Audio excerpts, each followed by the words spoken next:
لو كنت فاكر إن الأفاتار كائنات طيبة تحب الطبيعة والعيشة في هدوء، يبقى لازم تعيش سباق تاني. معاك إبراهيم من قناص في الموت. النهاردة بنكشف الستار عن الوحوش الحقيقية في الجزء الثالث من نار ورماد. المرة دي الحرب مش مع البشر، هتكون مع شعب الرماد، أفاتار اللي قلبهم ما بيعرفش الرحمة. فيلم هنا بيبدأ بلوك هو بيلعب مع اخوه اللي مات، وما تستغربش يا صديقي انه بيلعب معاه، لان اصلا كل ده مش حقيقي، كل ده مجرد اتصال روحي بس مش اكتر. والمهم في وقتها ان هو بيقول لاخوه انا اسف ان كنت سبب في موتك، فاخوه بيقول له مفيش حاجة ومش لازم تحسس نفسك بالذنب الوقت كده. فبيشكره لوك، وبنشوف لوك وهو بيستعيد وعيه عن شجرة الارواح، وبنعرف اللي هو كان متصل بيها عشان يقدر يتواصل مع اخوه روحيا. وبيسيبهم وبنروح لعالية اللي بتكون قاعدة مع سبايدر، وبتكون مش قادرة تنسى موت اخوها خالص، وكمان متضايقة لانها ما بقتش قادرة تتصل روحيا بشكل كويس، سبب انها مش من الشعب النافية اصلا، لكنها مستنسخة زي ما احنا عارفين، مبقتش عارفة تتواصل مع الوراق زي الاول. فبنروح حاليا نبص بصة على نيتيريا، وبنعرف ان نيتيريا عايشة حاليا في حزن كبير من وقت موت ابنها، وعايشة كده قاعدة في حالها، لا بتتكلم مع حد ولا بتعمل اي حاجة. نبقى جيك فهو كمان لسه حزين جدا على موت ابنه، لكنه بيتعامل مع الموضوع بشكل مختلف، ومش بيخلي الحزن والزعل يهدروا عليه، بالعكس ده بقى اقوى من الاول. واكبر دليل على كده هنا بنشوفه حاليا ان جيك ولوك وابنه التاني كمان كده وسبايدر بينزلوا دلوقتي للبحر، ويفضلوا يدوروا على اسلحه اللي وقعت منهم هنا من البشر. وجيك بيعمل كده ليه؟ لان ببساطه جيك عارف ان البشر مش هيرجعوا ابدا عن الاحتلال كوكب بندوره، عشان كده بيجهز نفسه بحيث لو هجموا في اي وقت يقدروا يهاجموهم بكل جوه. لكن اللي بيعمله جيك بيتعرض عليه نيتيري وكمان قائد قبيله المياه اللي هم عايشين معاهم دول، وكمان كله بيترك دلوقتي لان من معتقداتهم انهم ما ينفعش يستخدموا اسلحه زي دي نهائي، ولازم يستخدموا اسلحتهم والحاجه اللي هم معاهم زي اجدادهم. وعشان كده اعترضوا على كلام جيك ده، واللي طبعا جيك كان هيتجنن لما بيسمع الكلام ده منهم، وكالعاده بيسكت وبيسمع الكلام وبيلتزم بالعادات والتقاليد عشان ما يضايقهمش، وبيقرر انه ما عادش هيدور على اسلحه تاني، لكنه برضه بيرفض يتخلى عن الاسلحه دي لانها اكيد هتنفعهم قدام. وبينتقل بينا المشهد لماليز اللي يكون عايش دلوقتي في القاعده بتاعتهم، والبشر عايشين عادي خالص. المهم ان دلوقتي بنشوف ان في ناس تبع ماليز كانوا في المايه بيدوروا على وحوش التوكن. لو انت مش فاكر يا صديقي، التوكن دوت الوحوش اللي كانوا بيرتبطوا بيها اهل قبيله الماء، زي وحوش الطايره اللي اسمها روك، واللي بيرتبطوا بها اهل قبيله نيتيري. طب ليه هم بيدوروا على الوحوش دي دلوقتي يا صديقي؟ لكل بساطه عاوزين ياخدوا الوحوش دي منهم ماده كده هتساعدهم في اطاله عمر الانسان. يعني المفروض انهم قتلوا الوحوش كتير جدا عشان الماده دي، وحاليا بقى هم مش بيلاقوا اي وحوش تانية. لكن مايز مش بيستسلم، وبيقرر يخرج مع رجالته عشان يلاقوا وحوش طاقن تانيين عشان يقبض عليهم، ويقبض كمان على جيك ويحاسبوا على كل اللي هو عمله فيهم. وفعلا بياخد ماليز رجالته وبيخرجوا من القاعده في رحله بحث النحل. والناحيه التانية بقى بنشوف ان في يوم كده سبايدر ابن مايز بيخلص شحن القناع اللي بيلبسه، وده القناع دوت بيلبسه عشان يقدر يتنفس تحت الميه، لانه مش من النافي، مش بيعرف يتنفس على الكوكب ده طبيعي. ونشوفه شحن القناع بتاعه بيخلص وكان هيموت خلاص، لكن جيك بيلحقه بيركب له القناع التاني مشحون. وبعد كده قعدوا يكرم مع سبايدر وبيعرفهم يودوهم الوقت للناس كده اسمهم تجار الرياح عشان يعيش معاهم مع الناس دول، بقى يقدر انه يتنفس بشكل طبيعي، وهياخدوهم يوصلوهم للمكان اللي البشر بينتموا ليه. بالاخص ان هو مش هينفع يفضل عايش معاهم. وسبايدر بالليل اللي هو مصدوم لكنه مش بيقدر يرفض الكلام ده. وعلى طول تاني يوم بنشوف جيك بياخد نيتيري وكمان لوك وابنه الصغير، وبنشوفهم هم ماشيين في طريقهم عشان يودوا سبايدر لتجار الرياح. ولحد هنا كده مفيش اي مشاكل حصلت، والمشكله بدات اول ما قبيله جيك اللي اسمها اهل الرماد، ودول بقى يا صديقي من شعب النافي، لكنهم جماعه عنيفين جدا وبيشتغلوا كمان كقطاع طرق. حاليا بقى بيطلعوا على جيك اللي معاه وبيفضلوا يقتلوهم معاهم بمنتهى القوه، وبيقدروا انهم يقتلوا منهم كتير جدا، ولكن جيك بيقدر يحاربهم ويفضل منهم برضه كتير. وبعد كده بنلاقي نتاري تتقاتل زعيمه القبيله، وللاسف تصاب نتاري اصابه خطيره، وبسببها تقع من على الوحش طاير اللي كانت راكباه وهي في الغابه، وبتقع مصابه جامد. ما بقى جيك نفسه بعد ما خلص الليله دي بيفضل يلف هنا وهناك يدور على نتاري لحد ما بيقدر يلاقيها فعلا. ولكن يا فرحه ما تمت، لان فجاه من العدد بيظهر ماليز ورجالته ورجالته بيفضلوا بيقبضوا على جيك وعلى نتاري، وبيكون ماليز عاوز ياخدهم بقى للقاعده، لكن جيك بيتكلم معاه وبيعرفوا ان ابن سبايدر في خطر حاليا لان مش معاه غير قناع، وهو خلاص يعني قرب يخلص ولازم يلاقوه، وبيديله القناع التاني بحيث يكون بخير. وتهميز بتعاطف عشان يعني ابنه، فقرر انه هو يبعت نتاري تعالج، وبيقرر برضه يلف على جيك. وبنروح وبنشوف ان سبايدر ولوك واخو لوك وكمان كده بيقدروا انهم يهربوا وبيكونوا بامان، وبيفضلوا ماشيين كده في الغابه لمده لحد ما يطلع عليهم جماعه اهل الرماد. فعلى طول بنشوفهم هما بيهربوا منهم على طريق الميه، وبيقدروا انهم ينجوا منهم. ولحد هنا الدنيا ماشيه تمام خالص. واللي مش تمام بقى ان قناع الهواء بتاع سبايدر بيكون خلاص هيخلص وهيموت، بس كده بنقرر انها تتصرف، فبالتالي بتاخد سبايدر عند شجره الام وبتبدا تعمل زي سحر كده. ونتيجه السحر ده والطقوس الغريبه اللي عملتها كده الشجره بتنقذ سبايدر، ومن اللحظه دي سبايدر بيكتسب قدرات زي الشعب النافي بالظبط كده، هو يتنفس بشكل طبيعي خالص من غير ما يحتاج حد الاقناع. وطبعا ده بيفرح الكل جدا انهم مش هيتخلوا عنه، بس زي ما احنا عارفين ان الفرحه عمرها ما بتكمل، وللاسف بيوصل زعيمه القبيله بتاعتهم وبتلاقي جيش اهل الرماد موجود، وفي دقائق معدوده بنلاقيهم اللي هم حظر سبايدر وكل اللي معاه وبيقبضوا عليه، وبنلاقي اللي في واحد مستخبي في المكان قريب جدا منهم. والكلام ده كله وشايفين اللي بيحصل ده معاهم، وجيك وماليز وجندي كده معاهم الرجاله مانز، اول ما بيشوفوهم بتلاقيهم اللي هم هاجموا عليهم على طول بدون اي تفاهم وعلى زعيمه القبيله بتاعتهم ورجالتها. وعلى طول بيقدر ماليز يسيطر على الزعيمه وبيهددهم بيها كلهم، والا هو هيقتلها. وفعلا بيقفوا عن الهجوم وبيسيطر ماليزيا على الكل لكن الزعيمه مش بالسهوله دي، وبنلاقي مره واحده ربطت شعرها بشعر ماليزيا وبتضعفه خالص، والكفه بتتقلب عليهم وبتقدر الزعيمه يسيطر عليهم كلهم وجيك وسبايدر والباقي الاطفال. لكن الحمد لله على اخر لحظه جيك والكل بيقدروا يفكوا نفسهم وبيهربوا. وبنروح وبنشوف ان تيرا بتتعالج في قاعة البشر وحاليا بتفوق وبتكون كويسه الى حد ما، وبتقرر انها تمشي علشان تنقذ جيك والكل، لكنها مش محتاجه تعمل ده لان جيك وماليزيا والكل بيوصلوا للقاعده بيكونوا في امان. الاوضاع ما بينهم كمان بتكون تمام ومش متوتره، يعني ان حاليا الكل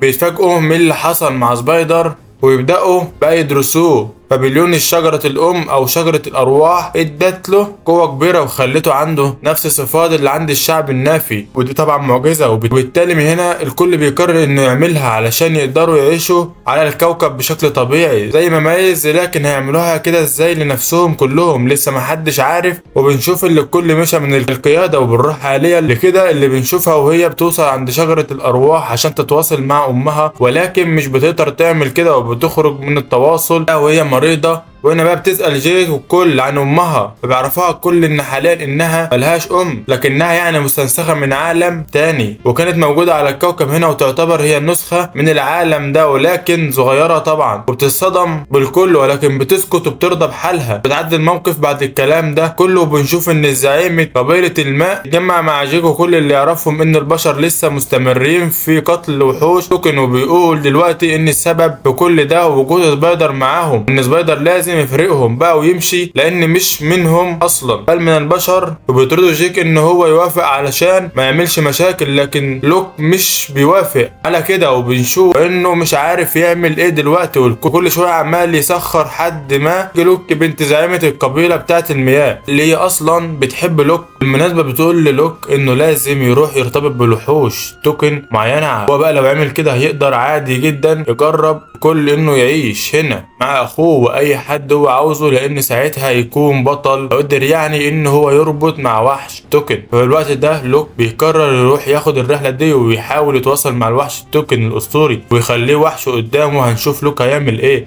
بس على الجانب الاخر بنشوف ان ماليز اللي دايما بيثبت لنا ان عمره ما ينضف ابدا، انه حاليا يا صديقي بيروح يقابل زعيمة اهل الرماد، بيعرفها انه عاوز ينضم لها علشان يساعدها يهزم جيك والاسطورة هي على الكوكب لوحدها. وكانت معجبة بماليز فبتاخده بقى وتعمل عليه زي السحر كده وبتخليه تابع لها. وبعدها بيبدأ ماليز انه يسلح الزعيمة، يسلحهم كلهم باقوى الاسلحة اللي موجودة عندهم، اسلحة نارية وما الى ذلك. وعلى طول بيقرروا يقدموا شغلهم بقى، فبيروحوا لسبايدر اللي بيكون دلوقتي مع كده بيخطفوه، ولكن كده بتقدر تروح انها تهربه. وعلى طول بيعرف جيك الكل باللي حصل قبل ما يفكروا في اي حاجة. فجأة بيلاقوا جيش كبير جاي عليهم بقيادة ماليز، والكل زعماء القبيلة الرماد وشعبها بيكونوا واضح انهم مش ناويين على خير. بدأت المهمة، واول ما بيوصلوا للمكان ده بيبدأوا يحرقوا في كل حاجة قدامهم، وبيكون طالب ماليز على فكرة بسيط جدا وهو سلمونا جيك واحنا نسيبكم في حالكم. وفي الوحدة زعيم القبيلة الماء باقي الشعب بيقرروا انهم يقفوا مع جيك، لان واحد منهم حتى لو ده معناه موتهم للاخر. واحد فيهم بس جيك نفسه بيرفض الكلام ده، وبيجي الماليز وبيسلم نفسه وبيقول له بس كده ما قلتش تعمل اي حاجة وسيب الناس تعيش في حالها. وماليز فعلا بيوقفهم وبياخد جيك ويمشي. وبعد وقت بقى مش طويل من كل ده بيوصل ماليز ومع جيك وسبايدر للقاعة بتاعة البشر، وبنشوفهم يا صديقي ان القاعدة دي كبيرة جدا وفيها بشر كتير، وبنعرف كتلة البشر دي بسبب انه الكوكب الارض اتدمر. البشر جايين يستغلوا الكوكب ده ويعيشوا عليه هنا، عشان كده عدد البشر كبير زي ما انت شايف كده. والمهم ان بيوصلوا ماليز معاهم، وجيك وسبايدر بيكونوا معاه. ودلوقتي برضه قائد قبيلة اهل الرماد وكمان شعبها بيجي حاليا للقائد لتدي القاعدة، وبتتعرف بقى على ماليز لانه دخل قبيلة اهل الرماد. لغاية هنا كده ماليز بيعرفها ان دول حلفائهم ومش هيمشوا من هنا ابدا لانهم يحتاجوهم، فبيوافقوا فعلا القائد، وهي مضطرة بعد كده يحبسوا جيك السنزانة، وبنعرف انهم يخلوه كده عشان يعني يطلع معاهم في عملية الاستعمار وكده، وانه هيفيدهم جدا لانه حافظ الكوكب شبر شبر. ونشوف ان سبايدر اول ما بيوصل لهنا بيفضلوا يعملوا عليه اختبارات وحاجات كتير شبه كده، لكن كل ده مش مهم. المهم فعلا ان في واحد بيروح لسبايدر وماليز وبيقول لهم ان ابوهم انه بيحبهم وكل الكلام العاطفي ده، بس سبايدر مش بيصدق، ولكن فضلوا يضحكوا على ماليز لحد ما بياخدوا منه الميدالية. قال له هتفضل معايا ذكرى وكده، لكن ده مش حقيقي لان سبايدر بيستخدم الميدالية ديت ويفتح بيها المكان اللي هو محبوس فيه وبيهرب، وعشان كده اصلا كان خد الميدالية ديت من ماليز. للعلم سبايدر هرب من المكان اللي هو محبوس فيه، لكنه ما هربش من القاعدة لسه لانها كبيرة جدا ومترشقة جنود من كل ناحية. وبنتقل بينا المشهد وبنشوف ان القاعدة واقفة على رجلها بره، ومع واركرز القاعدة لو بتفتكروا، وبيقول حاليا ان هما يحتلوا خلاص الكوكب وهيقتلوا اي حد هيقف في وشهم. وبنروح وبنشوف عالم اسمه ايان بيرفض ايان جدا انهم يعملوا كده ويقتلوا كل الناس دول من غير سبب واضح، لكن يا صديقي القائد ورجالته مش بيهتموا للكلام ده، وايان بيقرر انه هيوقفهم بالعافية، وهنشوف قدام هيعمل كده ازاي. ولكن في نفس الوقت ده وبنشوف ان في بره ناتيريا قدام القاعدة، وبنعرف ان ناتيريا مش راضية عن اللي حصل مع جيك، وبتقرر تروح القاعدة تحررهم. السؤال بقى هتعمل ناتيريا كده ازاي؟ الموضوع بسيط جدا. ناتيريا حاليا بتروح بشياكة ل3 من قبيلة اهل الرماد وبتخلص عليهم في لحظة بمعنى الكلمة، وبعدها بتاخد لبسهم وبتعمل نفسها حارسة من اللي هم عاملينها، وفي نفس الوقت ده عشان يعني تبان انها واحدة منهم، وبتاخد بعد كده كارت مع واحد من الناس اللي قتلتهم من شويه، والكارت اللي خدته دوت هو اللي بيسمح لها انها تخش القاعده من غير ما حد يعترض طريقها وباي شكل. ونشوف ان ناديريا جاهزه وبتاخد بعضها وبتطير على الوحش الطائر بتاعها وتدخل للقاعده. واول ما بتدخل للقاعده بتروح للخيمه اللي نايم فيها زعيم القبيله اهل الرماد، بتثبتها وبتقول لها تيجي توديها لعند جيك عشان تحرره والا هتقتلها. ولكن للاسف الزعيمه ما بتكونش سهله وبتحارب حاليا مع ناتيريا، وعلى الصوت ده بيه كمان ماليز وكثير من القبيله اهل الرماد وبيتعاركوا معاها، وبتطير ناتيريا على وحشها الطائر ده وبتهرب منهم، وبتفضل وهي طايره تعمل انفجارات كتير في المكان باستخدام القنابل والصواريخ اللي كانوا اصلا مع جيك، اللي انا قلت لك في الاول خالص ان هو كان بيجمعهم. وبتفضل دلوقتي ان تيرا تبهدل الدنيا خالص. في نفس الوقت دوت بره بنشوف ان الدكتور يام بيركب كده آلة ضخمة شبه الونش وبيروح عند زنزانة جيك وبيدمر الزنزانة خالص وبيحرر. وبعد كده بيتقابلوا جيك وسبايدر وبيتكلموا عن هروبهم سوا، وطبعا الجنود وماليزيا والكل بيحاولوا يوصلوا لهم. وفعلا طيارة كده وصلت لهم، والطيار اللي كان فيها هيضرب عليهم نار خلاص ودلوقتي وهيقتلهم، بس توصل ناتيريا على اخر لحظة وبتخلص على الطيار وبتاخد جيك وسبايدر وبيهربوا من القاعدة خالص، واخيرا بيكونوا في امان. بيروح الوقت لاماكن معينة من الغابة وبيطلب جيك من تيرا انها تنزل بيه، فبتنزل في المكان ده فعلا وهي مش فاهمه جيك جابهم هنا ليه بالظبط. وفي المكان ده بقى بناخد جيك ومراته وتيرا على جنب وبيتكلم معاها وبيعرفها حاليا انهم لازم يقتلوا سبايدر لان البشر مش هيهددوه الا لما يوصل مره تانية، وساعتها هيدرسوه كويس جدا وبيحللوا كل حاجه في جسمه، هيعرفوا هو ازاي بقى قادر يتنفس على كوكب بتاعهم. وبندور وبالتالي وقتها هياخدوا لنفسهم كمان هيقدروا يتنفسوا على الكوكب ده.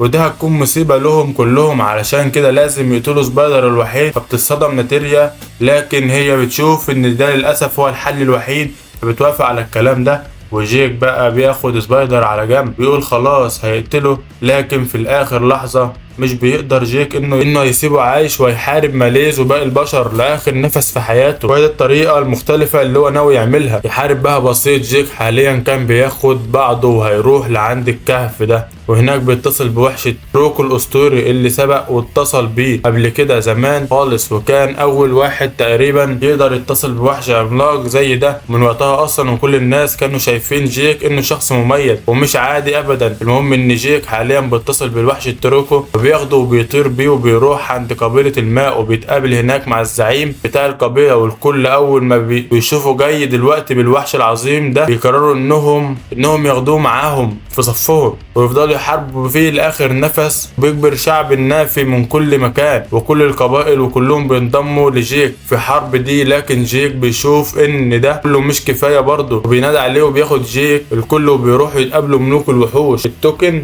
ودول وحوش توكن لكن حجمها عظيم جدا، وملوك كل الوحوش دي حرفيا. المهم ان جيك حاليا بيطلب منهم حاربوا البشر معاهم، لكنهم بيرفضوا. بس كل ده بيتغير لما بيوصل للمكان لوك ومعاه بنت القائد قبيلة المياه واصحابهم. وبيكون لوك على فكرة ما اتصلش بتوكن عظيم، لكنه بيكون جاي دلوقتي ومعاه وحش التوكن بتاع اخوه اللي مات، وبيكون الوحش ده اصلا خلاص بيحتضر وهيموت. لكن بيتكلم دلوقتي، او بمعنى اصح اخو لوك هو اللي بيتكلم من خلال الوحش، وبيقول لملك الوحوش من خلال وحش التوكن اللي هو حاليا مصاب بيه، بيطلب منهم انهم يساعدوا جيك ولا البشر هيخلصوا على كل التوكن في الكوكب ده كله. وقتها بس الوحوش التوكن والملوك بيوافقوا على الكلام ده، وبيقرروا انهم يحاربوا مع جيك واللي معاه. بس بيبداوا بقى الكل بيستعد للمعركه، وبنشوف حاليا ان جيك بيطلب من لوك وسبايدر وكده واصغر طفل من اطفال جيك انهم يفضلوا دلوقتي هنا في امان، وان لو حصل حاجه وجيك وناتيريا مرجعوش يهربوا. وبيخلص كده جيك كلامه وبياخد جيشه وبينطلق بقى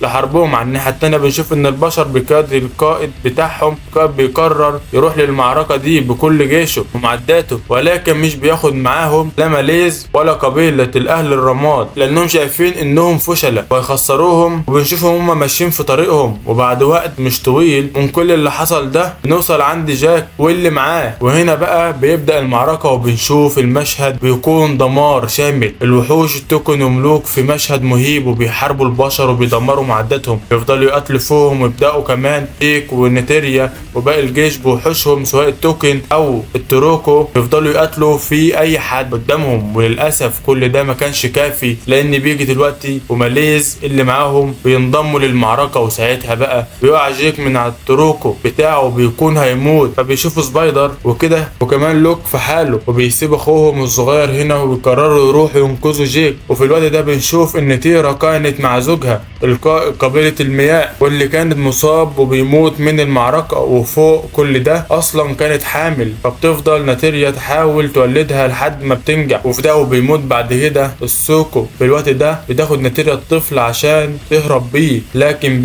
بيكون لهم بالمرصاد ومعاه زعيم قبيلة اهل الرماد وكم حد تاني كده بيكون معاهم اصغر اطفال ناتيريا، لانهم قبضوا عليه. وبيقولوا دلوقتي ان ناتيريا تيجي معاهم كده بالذوق او بالعافيه والا هيقتلوه. وبيروحوا لناتيريا وفعلا ياخدوها معاهم. وفي الوقت ده بيفضل لوكو يقتل في اي حد قدامه وبيقدر يوصل لجيك وبيكون كويس. وفي نفس الوقت ده بنشوف ان الكل وكمان معاهم سبايدر بينزلوا بيتصلوا بشجر الام واللي تحت الميه، وبسبب كده بتقدر انها تتواصل مع الكائنات البحريه اللي في كل مكان، وبتخليهم يهاجموا البشر ومعداتهم وبيقدروا يدمروا فيهم بكل الطرق. بس المشكله ان حاليا كان ماليز اللي لسه معاه ناتيريا وبرضه الطفل وابناء في الوقت ده بيقرروا انهم يعملوا خطه عشان يوقعوا ماليز وسبايدر، وبيعمل نفس انهم هيسلم نفسه خلاص لما ماليز واللي معاه، وفعلا بيقبض على ماليز واللي معاه. لكن من العدم بيظهروا بقى جاك ولوك والكل بيفضلوا يتحاربوا معاهم بكل قوة، وفي ده بياخد ماليزيا سبايدر وبيهربوا على ظهر الوحش توكن. بياخد بقى جيك وحش التوكن بتاعه بيجروا وراهم عشان ينقذ سبايدر ده، وبنشوف ان نيتيريا وقائد قبيلة الرماد بيتقاتلوا سوا في معركة من اقوى المعارك. لكن بتيجي كده